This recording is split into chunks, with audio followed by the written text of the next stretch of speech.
سلام بچه، امیدوارم حالتون خوب باشه. امروز میخوام 5 تا از اشتباهاتی که تازه واردها وقتی وارد آلمان میشن انجام میدن و تجربه خودم و دوستام هستش که برای سر ما هم اومده، اینا رو بهتون بگم و نشون بدم که شما اومدین این اشتباهات رو یه وقت تکرار نکنید که جالب. حالا بریم ببینیم چیا هستن.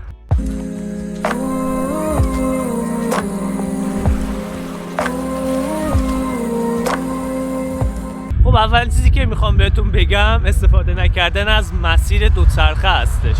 این مسیری که دارید میبینید قرمز رنگه و جدا شده از پیاده رو مسیر دوچرخه هستش.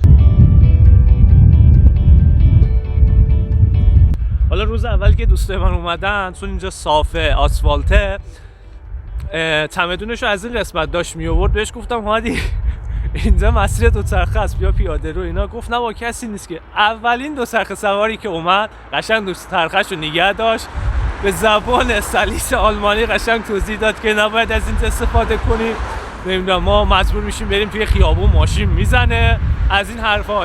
5 دقیقه توضیح داد، بعد بنده خدا رفت. خیلی مؤدب بود، خیلی هم خوب بود. ما هم گفتیم آره میدونیم، حتما رعایت میکنیم، این حواستون باشه. بعد همه جا مثل اونجا جدا سازی نشده با پیاده رو. مثلا به عنوان مثلا توی این قسمت خیابون پیاده رو و مسیر دوچرخه یکی هستن و اون قسمت که قرمز رنگی مسیر دوچرخه هستش، نباید از اونجا پیاده روی کنید. مثلا پیاده برید، ما باید از سمت راست استفاده کنیم که دوچرخه از اون ور برن و بیان. خب این مورد اول بود که از مسیر دوچرخه هیچ استفاده نکنین. اینا خیلی رو قوانینشون حساسن، مثل ما دیگه راحت نمیگیرن قوانینو.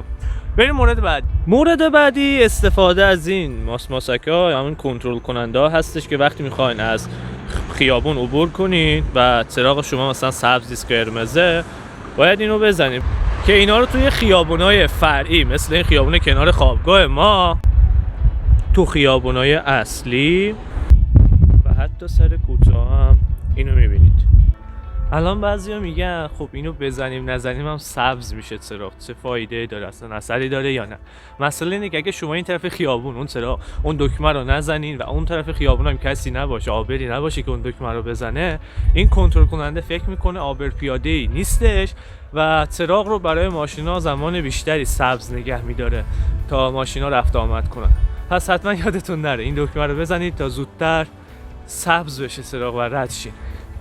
یا خدا آفتاب شد.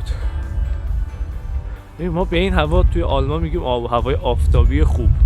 دیگه خودتون بدونید دیگه آب و هوای آلمان چجوریه. اما مورد بعدی که یه معضلیه واسه کل آلمان اینه که بعضی از مغازه‌ها کارتخوان ندارن. باید همیشه پول نقد همراهتون باشه، مثل ایران نیستش. به عنوان مثال همین دونریه سر نبش این مرکز شهر کارتخوان نداره. این مغازه عراپاس مثلا کارتخوان نداره.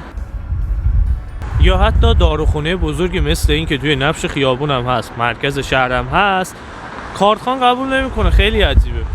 یا خیلی از مغازه‌های شخصی که توی آلمان هستن مثل مغازه ترک‌ها و عرب‌ها کارتخوان ندارن و همیشه وقتی میخواین خرید کنین باید پول نقد همراهتون باشه. مثلا ما رفتیم روب بخریم، خب مغازه عرب‌ها روباشون شبیه ایران خوبه و پول کارت قبول نکردن. گفتم ما کارتخوان نداریم، مجبور شدیم بریم پول بگیریم از کارتخوان، ما نداشتیم پول نقد، بعد بیایم خرید کنیم. اینم یه موردیه که باید همیشه حواستون باشه. مورد بعدی اینه که وقتی توی خیابون چراغ آبر پیاده وجود نداره اما یه تابلویی مثل اون تابلو وجود داره، حالا زوم کنم، ماشینا همیشه برای شما وای میسته. مهم نیست ماشین تریلی باشه، اتوبوس باشه یا غیره، و شما نباید تعارف کنی که اونا رد شن. اونا هیچ وقت رد نمیشن تا شما از خیابون رد بشین. بعد اینکه رد شدین اونا هم رد میشن. و یا حتی مثلا خیابونای اینجوری فرعی که چراغ عبور پیاده و حتی تابلوهای عبور هم نیستش، چرا خونه‌هاش هم خوشگل اینجا، ماشینا وقتی میخواین رد شین ماشینا براتون نگه میدارن و ما طبق عادت همیشه تعارف میکنیم به ماشینا، حالا با دستمون یا با اشاره سرمون میگیم بفرمایید. اینا کار اشتباهیه، تا شما رد نشین اونا رد نمیشن. پس اگه ماشین نگه داشت بلافاصله رد شین تا اونم معطل نشه. تعارف اینا هم نکنین، اینجا از این کارا نکنین. یه ذره خنده‌داره، یه اتفاقایی مثلا میفته برای ماها اینجا، بذار حالا خودتون میاد میبینید. دردسرهای ماشین برقی داشته، صبح تا شب بزن وقت تا یه ذره شارژ بتونی بری. یه عجب محله بیا اینجا خونه آدم بخره.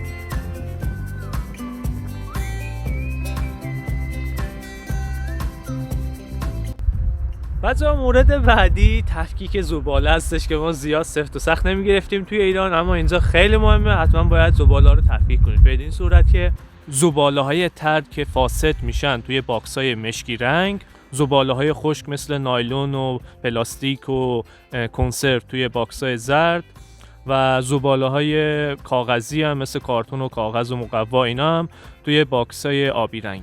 توی خونه هم به همون شکلی که نشون دادم یه سطل زباله برای زباله های تر،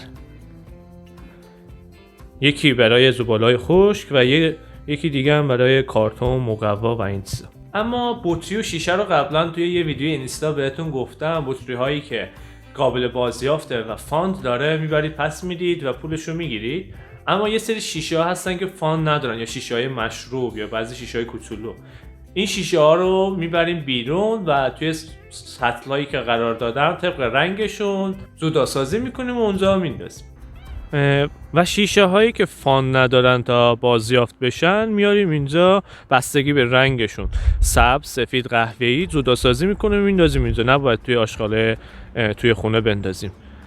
اما مورد آخری که میخوام بهتون بگم مربوط به اتوبوس سوار شدن هستش که امروز یک شنبه هستش، همه جا تعطیله، اتوبوسای محله ما کار نمیکنن. امروز یه اتوبوسی هست میره دشت و کوه، نمیتونم سوار شم، بس الان نشونتون میدم.